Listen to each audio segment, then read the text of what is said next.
¿Qué puede ser peor que una sentencia de muerte? Quizás la espera de 13 largos años para que se cumpla. Esta es la historia de un hombre cuya vida no fue simplemente arrebatada por el filo de un hacha, sino asfixiada lentamente por la intriga política y el miedo de un rey. Esta es la historia de Sir Walter Raleigh, explorador, poeta, soldado y favorito de una reina, un hombre del Renacimiento que se enfrentó a la muerte con un último y agudo comentario. Pero la verdadera crueldad no estuvo en el golpe del verdugo, sino en el tiempo que tardó en caer. Su muerte no fue el luto de una sola mañana en el cadalso. Fue una ejecución política a cámara lenta, orquestada por un rey paranoico, financiada con oro extranjero y sellada con la sangre de su propio hijo. Esto no fue justicia, fue un asesinato. ¿Cómo terminó aquí? ¿Por qué debía morir el hombre más famoso de Inglaterra? La respuesta es una lección sobre el poder. Es lo que sucede cuando tu protectora desaparece y el nuevo rey teme tu sombra más de lo que valora tu servicio.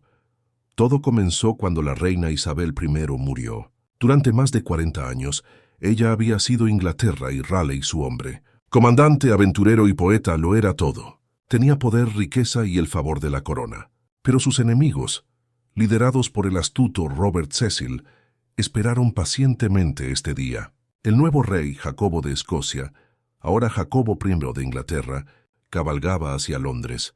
Jacobo era un hombre completamente distinto, un erudito plagado de inseguridades, aterrorizado por los complots y desesperado por la paz con el viejo enemigo de Inglaterra, España.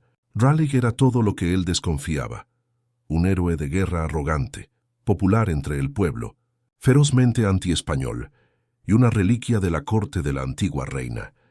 En cuestión de semanas, el hacha comenzó a caer, no sobre su cuello sino sobre su vida. Jacobo despojó a Raleigh de sus títulos, de su principal fuente de ingresos y finalmente de su hogar. El favorito de la reina se encontró de repente sin trabajo y repudiado. Pero para sus enemigos no era suficiente. Necesitaban destruirlo. El arma fue una supuesta conspiración, un complot endeble conocido como el complot principal. La acusación era traición. El gobierno afirmó que Raleigh había conspirado con su amigo Lord Cobham para derrocar al rey Jacobo. ¿Y quién estaba detrás de todo? España. El único testigo de la corona era el propio Cobham, un hombre débil que, interrogado y asustado, firmó una confesión implicando a Raleigh. Esa fue toda la prueba, la palabra de un hombre aterrorizado que poco después se retractó de todo. El juicio fue una farsa legal. Se celebró en Winchester, lejos de Londres. A Raleigh se le negó el derecho a un abogado, a llamar a testigos y, lo más crucial, a confrontar a su acusador. Suplicó una y otra vez: «Traigan a mi acusador ante este tribunal, que se ponga de pie y hable». Los jueces se negaron. El fiscal, Edward Coke, un hombre cruel que convertía los juicios en un deporte sangriento, lo atacó con veneno, no con pruebas. «Usted es un monstruo», escupió. «Tiene el rostro de un inglés, pero el corazón de un español». Raleigh, tranquilo y elocuente, se defendió con una habilidad asombrosa. Desmontó la única prueba, la confesión retractada de Cobham.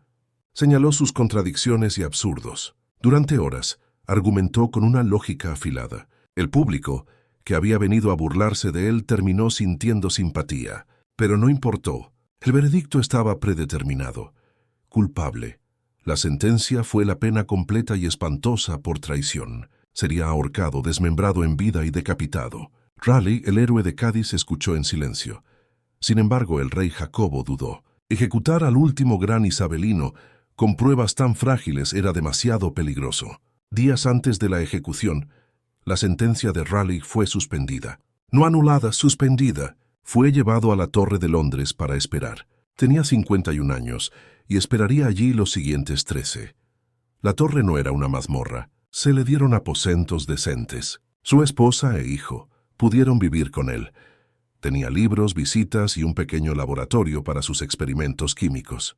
Allí Raleigh convirtió su prisión en un estudio y se embarcó en su proyecto más ambicioso: una historia del mundo.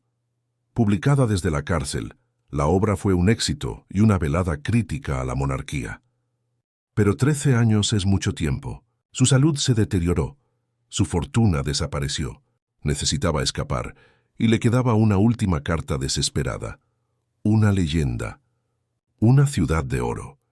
El Dorado. Durante años Raleigh había estado obsesionado con una ciudad dorada oculta en las selvas de la Guayana. Ya la había buscado una vez sin éxito. Ahora, anciano y prisionero, le propuso un trato al rey Jacobo.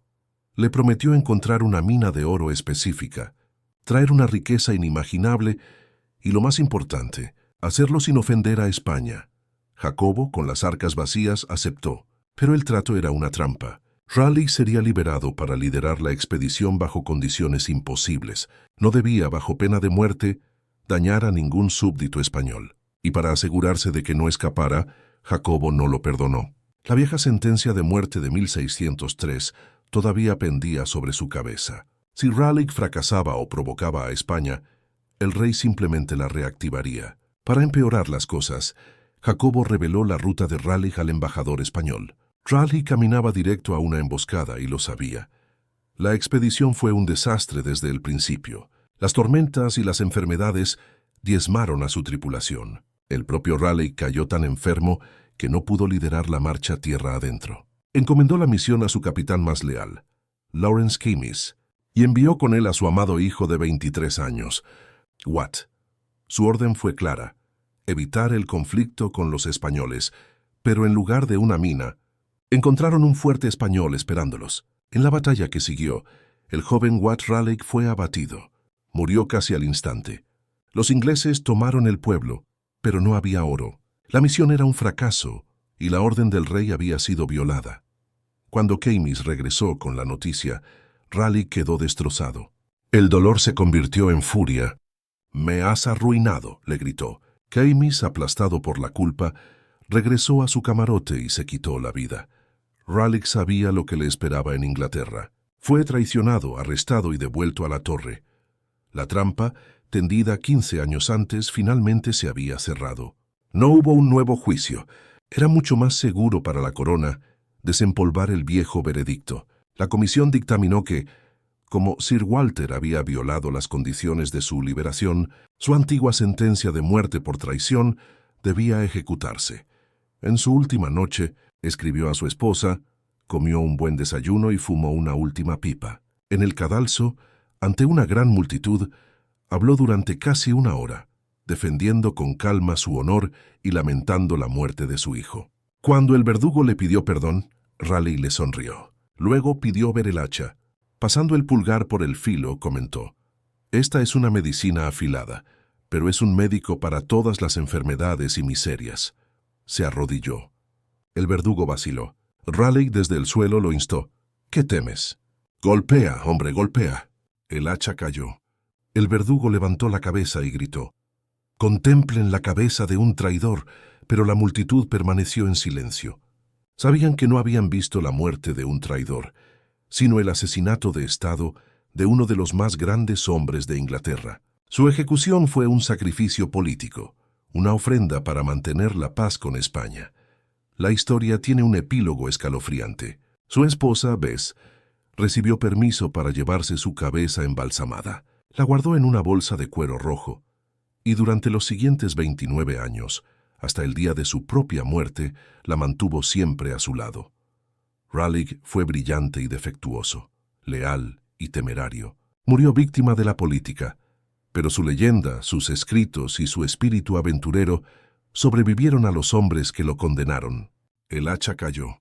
La multitud guardó silencio. Y en ese silencio, Sir Walter Raleigh siguió viviendo.